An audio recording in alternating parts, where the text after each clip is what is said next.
우리 모두가 다 지금 어려운 시대를 걸어가고 있습니다. 현재 우리 사회의 모습을 보면 또 극심한 갈등과 반목과 분쟁과 분열 가운데 있습니다. 우리 가운데는 좌절감, 패배감이 가득합니다. 어디를 봐도 출구가 보이지 않고 답답한 가운데 오직 시편 기자의 말씀처럼 우리의 도움은 오직 여호와께로다. 눈을 들어 산을 보며 하나님을 찾는 자들로 또 우리가 일어서야 합니다.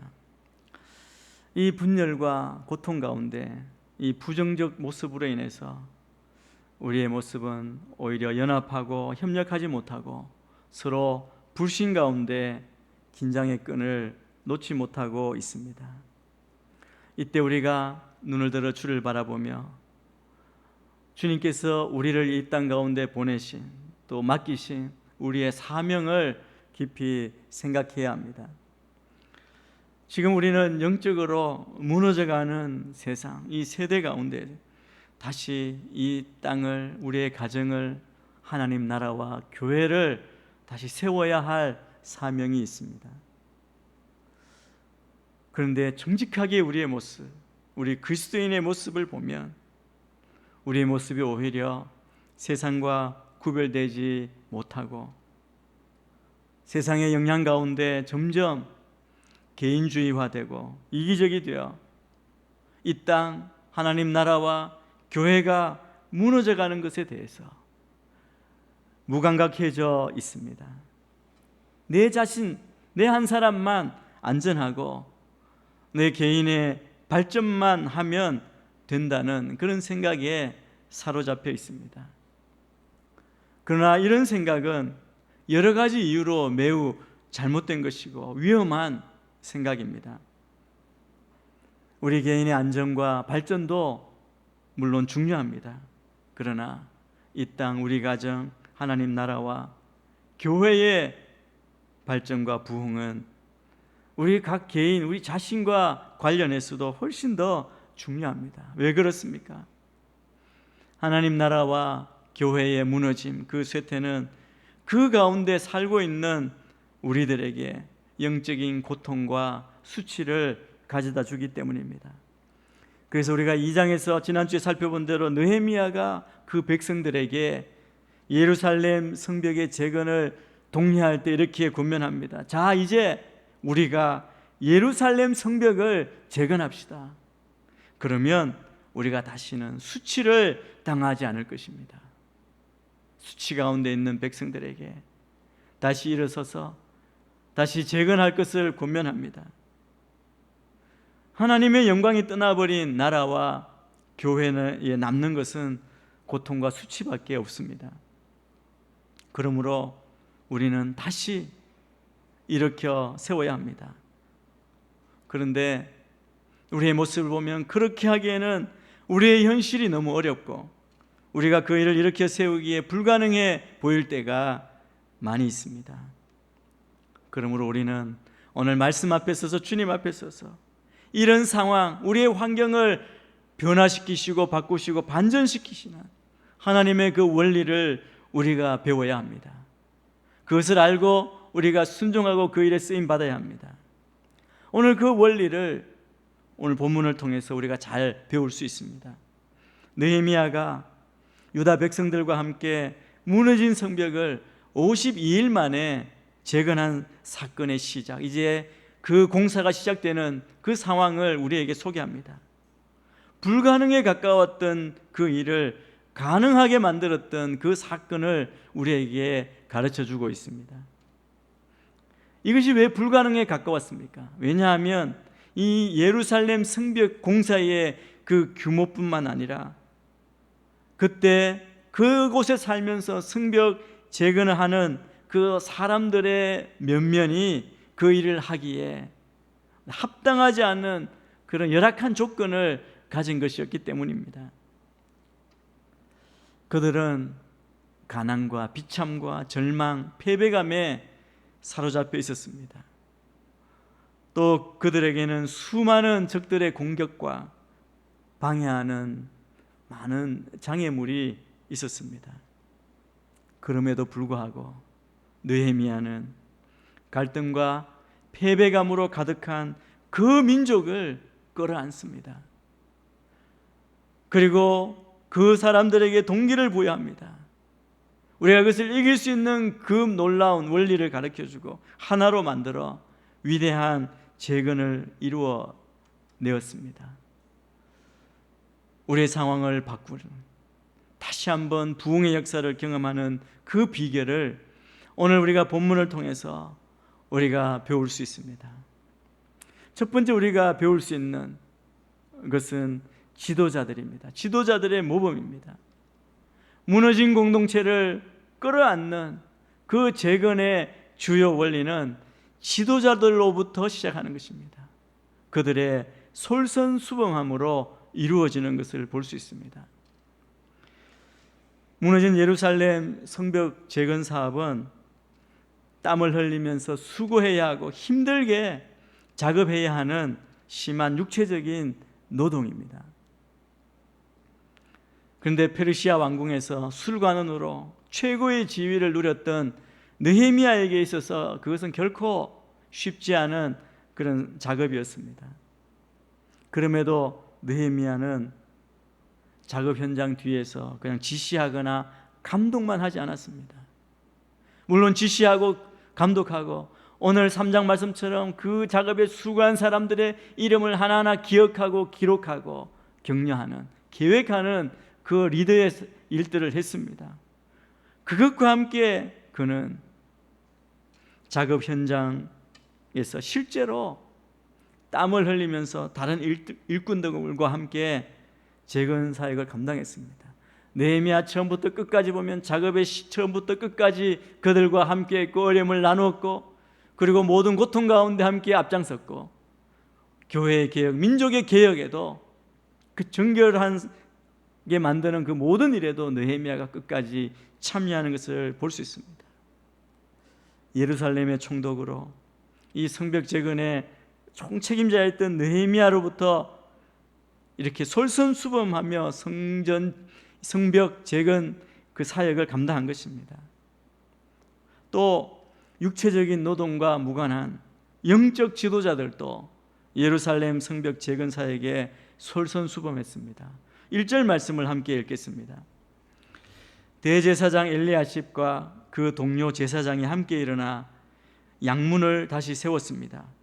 그들은 그 문을 거룩하게 하고 문짝을 달고는 한메아 탑에서부터 하나네넬 탑까지 성벽을 쌓고 봉헌했습니다. 대제사장은 유대인 최고의 종교 지도자입니다. 그가 동료 제사장들과 함께 가장 먼저 예루살렘 성문 중에서 양문, 양의 문을 건축하고 또 성벽도 일정 부분 담당해서 재건했습니다. 탑도 세웠습니다. 아마 이것이 모든 백성들에게 귀한 본보기가 되었을 겁니다. 대제사장뿐 아니라 다른 영적 지도자들인 제사장들도 또 뒤에 보면 레위인도 성벽 재건 사역에 솔선수범했습니다. 그뿐 아닙니다. 정치 지도자들인 통치자들도 예외가 아니었습니다.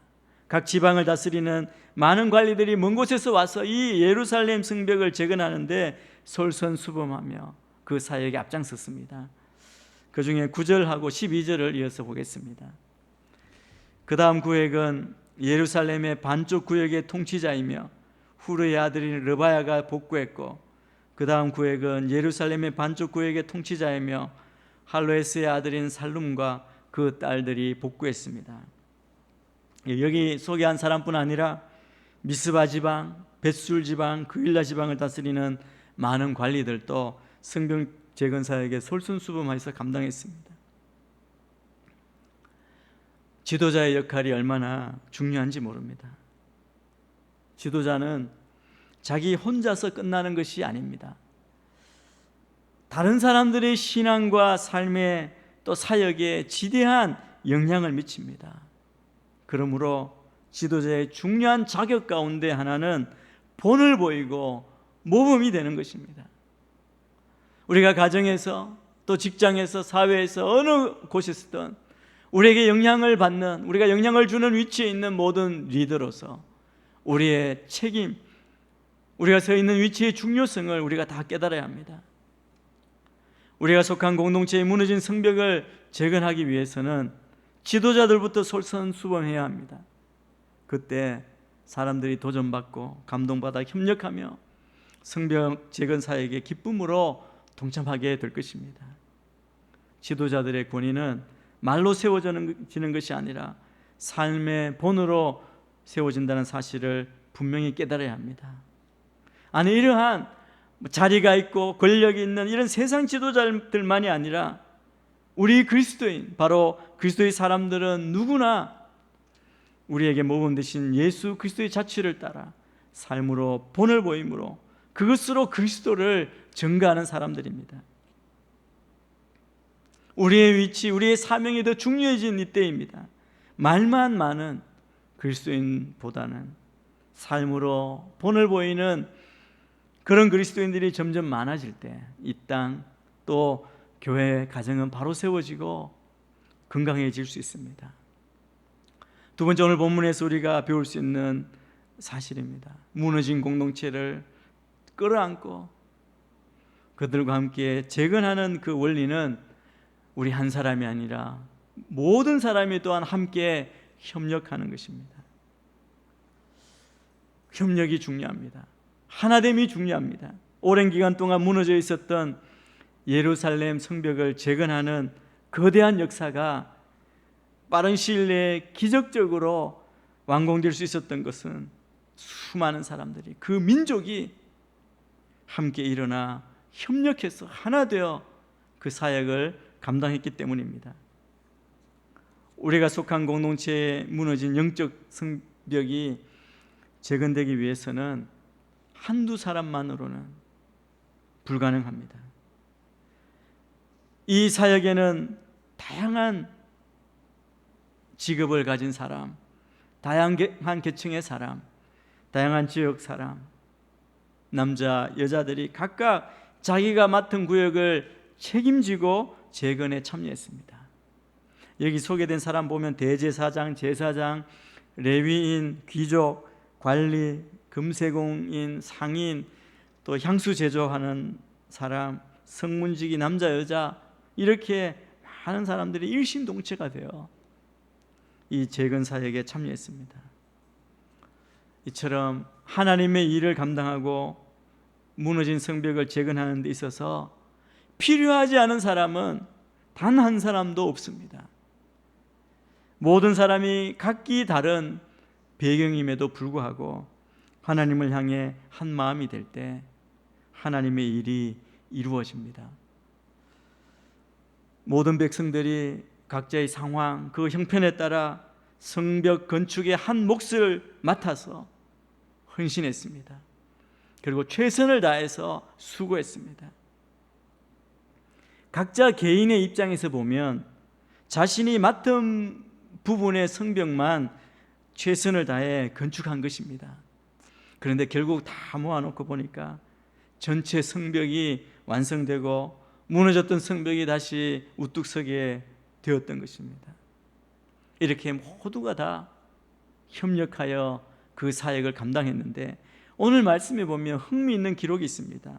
5절에 보면 드고아 지역에 있던 일부 귀족들이 성벽 재건에 참여하지 않은 것으로 보입니다. 5절을 읽겠습니다. 그 다음 구역은 드고아 사람들이 복구했는데 그 귀족들은 여호와의 일에 협조하지 않았습니다. 드고아 지방 사람들이 다 복구하러 나왔는데 그 귀족들이 참여하지 않았다는 겁니다. 드고아는 예루살렘 남쪽에 떨어져 있는 지역입니다. 그것은 아마 이 방해하는 세력 중에 하나인 아라비아 게셈 사람과 연결이 되어 있었던 것 같습니다. 귀족들은 아마 눈치를 봤겠죠. 그러니까 어정쩡한 태도를 취합니다. 반대도 하지 않고, 그리고 협조도 하지 않겠다. 가는 사람 말리지 않겠다. 그래서 드고아 사람들은 와서 성벽 복구에 참여했습니다. 하나님의 사역에는 언제나 이런 사람들이 있기 마련입니다. 그러나 보십시오. 그들의 협력이 없어도 예루살렘 성벽은 견고하게 굳건하게 재건되었습니다. 하나님의 위대한 사역은 완성되었습니다. 대부분 이 일에 참여했던 예루살렘 주민과 유대인들은 이런 방관자들로부터 잘못된 영향, 악영향을 받지 않았습니다. 그들 때문에 실망하거나 불평하거나 판단하거나 마음이 상해서 주저앉지 않았습니다.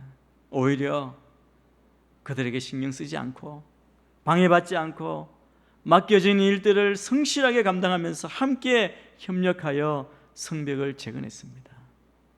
우리가 주의 일에 한 마음으로 다 함께 협력한다는 것은 이러한 것들을 의미합니다.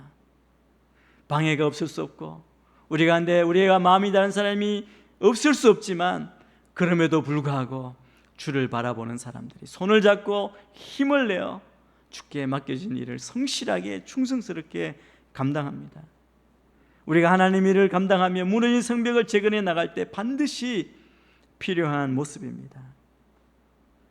방관자나 방해꾼들의 부정적인 영향을 받지 않고 우리가 각자 해야 할 일을 책임지고 충성스럽게 감당하고 함께 협력할 때 무너진 성벽을 재건하는 하나님의 위대한 사역을 우리가 다 감당하고 완성하게 될 것입니다. 이때 우리가 주를 바라보고 또 주님이 보내준 사람들과 손을 잡고 그 일들을 감당하는 데 일어서는 우리 모두가 되기를 축복합니다. 세 번째 원리는 우리가 끌어안을 때 우리의 긴장과 스트레스를 끌어안고 다시 한번 재건의 일에 참여할 때 필요한 우리의 마음, 우리의 태도는 헌신과 희생의 원리라는 겁니다. 오늘 말씀은 우리에게 헌신과 희생의 본을 보여주고 우리가 그것을 배우도록 말씀합니다. 그 중에 한 절 11절 말씀을 또 함께 보겠습니다. 그 다음 구획과 풀무탑은 하림의 아들 말기야와 바한-모압의 아들 핫숲이 복구했으며, 방금 읽은 이 말씀이 보여주는 것은 무엇입니까요? 성벽을 재건하는 데 있어서 더 많이 헌신하고 희생한 자들에 대한 말씀을 간단히 소개하고 있습니다. 여기 보면 말기야와 핫숲이라는 사람이 그 다음 구획과 풀무탑, 자기가 맡은 구역 더해서 풀무탑까지 복구했다라는 의미입니다.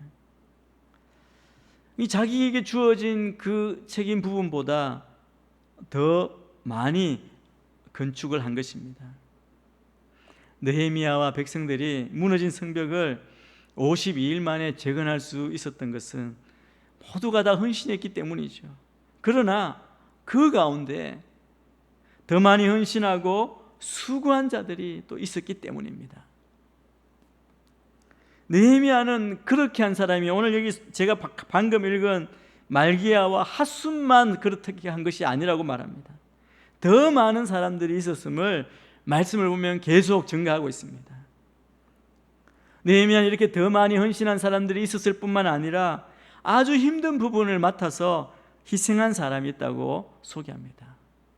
누구일까요? 오늘 3장에 보면 우리가 읽지 않지만 그 다음에 바로 보면 골짜기 문과 그런 문을 재건한 사람들을 소개합니다. 13절, 14절 말씀을 우리가 자막을 통해서 같이 보겠습니다. 골짜기 문은 한눈과 산호와 주민이 복구했는데 거기에다 그들이 문을 다시 세우고 문짝과 자물쇠와 빗장을 달았습니다. 그들은 또한 그런 문까지 성벽 1000규빗을 복구했습니다. 그런 문은 벳하게렘 지방의 통치자이며 레갑의 아들인 말기야가 복구해 문을 다시 세우고 문짝과 자물쇠와 빗장을 달았습니다. 여러분, 왜 이 두 곳의 재건이 어려웠을까요? 골짜기 문은 골짜기에 있었기 때문입니다. 그곳으로 출입하고 일하기가 매우 어려웠을 겁니다. 또 예루살렘에서 나오는 모든 쓰레기와 오물, 우리 분뇨는 모두 이 그릇문을 통해서 내다 버려졌습니다. 이 그릇문은 지난 개역성경에 보면 분문이라고 그러죠. 분뇨라는 겁니다. 그러므로 이 분문은 그 어느 것보다 가장 더럽고 종일 냄새가 나는 곳이었습니다. 그럼에도 희생적으로 헌신한 자들이 있었기에 재건이 가능했습니다. 무너진 하나님 나라와 우리의 공동체를 재건하는 데 있어서는 우리의 헌신이 필요할 뿐만 아니라 다른 사람들보다 더 많은 수고와 희생을 필요로 합니다. 골짜기와 거름문을 재건한 사람들처럼 일해야 할 때가 있습니다. 그러나 그럴 때 불평하거나 원망하거나 낙심하지 마시기 바랍니다. 하나님은 성벽 재건에 협조하지 않았던 더구와 귀족들을 알고 계셨듯이 성벽 재건의 헌신과 희생을 아끼지 않았던 각 사람들의 이름을 다 알고 계십니다. 그리고 그들의 행위를 언젠가 주 앞에서 심판하고 상급으로 갚아주실 것입니다. 여러분, 하나님의 일에는 큰 것이나 작은 것, 더러운 것, 천한 것이 없습니다. 하나님 보시기에 다 귀하기 때문입니다. 우리가 주님의 사랑으로 순종하고 이 무너진 땅, 이 땅을 끌어안고 더 큰 헌신과 희생으로 나아가는 우리의 모두의 모습이 되기를 축복합니다. 무너진 공동체를 재건하는데 네 번째 원리는 바로 우리 안에 있는 책임감입니다. 책임감으로 우리가 이 땅을 끌어안고 나아가야 합니다. 이것은 한편으로 소명을 깨닫는 것이라고 할 수 있습니다. 느헤미야는 사람들에게 일을 맡길 때 그 사람과 관련된 지역의 일을 맡겼습니다. 예루살렘 성에 있는 문들은 각각 특정한 기능이 있습니다.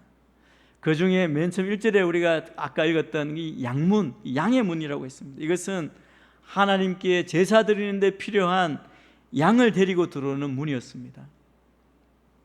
그 문은 그러니까 제사장들과 깊은 관련이 있는 문입니다. 그래서 대제사장들과 제사장들에게 그 문을 건축하게 한 것입니다.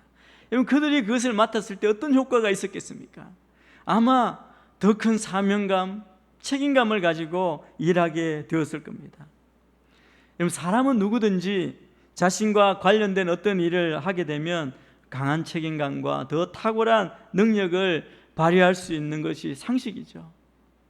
그래서 내가 관심 있는 것, 내가 좋아하는 것, 내 사명, 그리고 자기의 이익에 관련이 되는 부분에 일을 할 때 더 우리가 잘할 수 있는 것입니다.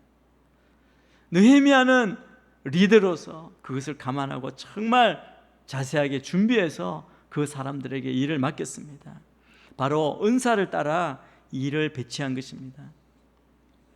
자기 은사와 관계없는 일이 아니라 관계 있는 일을 하도록 분배했기 때문에 훨씬 더 탁월성을 발휘할 수 있었던 겁니다.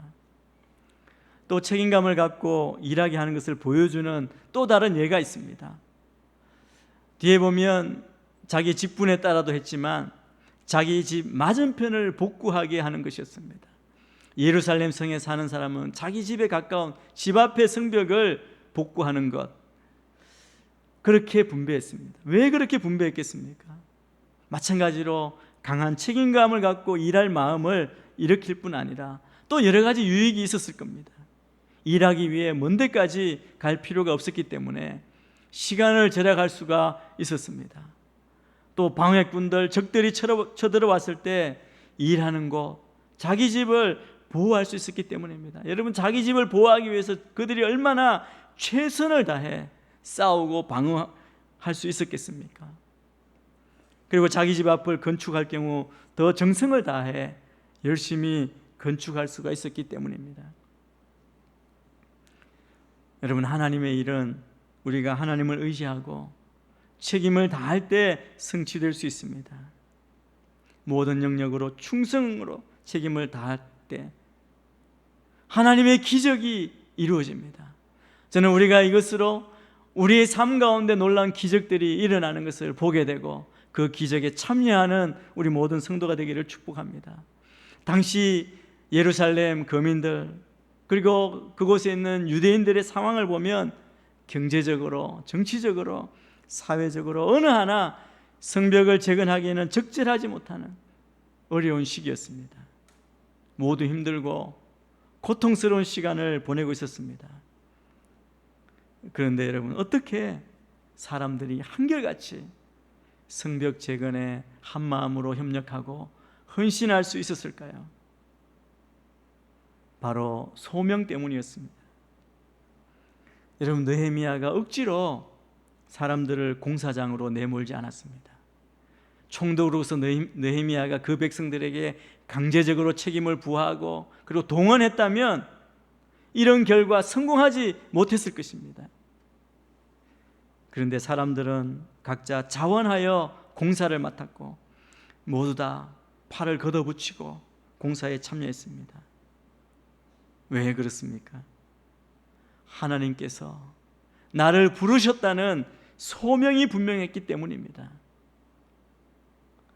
이 시대, 이 땅에 하나님께서 왜 어떤 일에 나를 부르셨는지 분명한 소명을 가진 그리스도의 사람들, 그리고 그 소명을 따라 자기의 자리를 성실하게 지키는 그리스도인이 많으면 많을수록 이 땅이, 우리 직장, 가정이, 교회가 바로 세워지고 더 건강해질 수 있는 것입니다. 저는 이 시대 우리의 책임, 우리의 사명이 무엇인지 온전히 깨닫고 이 일에 헌신하며 우리가 다시 살리는 자, 생명을 전해주는 자, 무너진 곳을 다시 세우는 그 사명을 감당하는 우리 모든 순원누리교회 성도님들이 다 되시기를 축복합니다.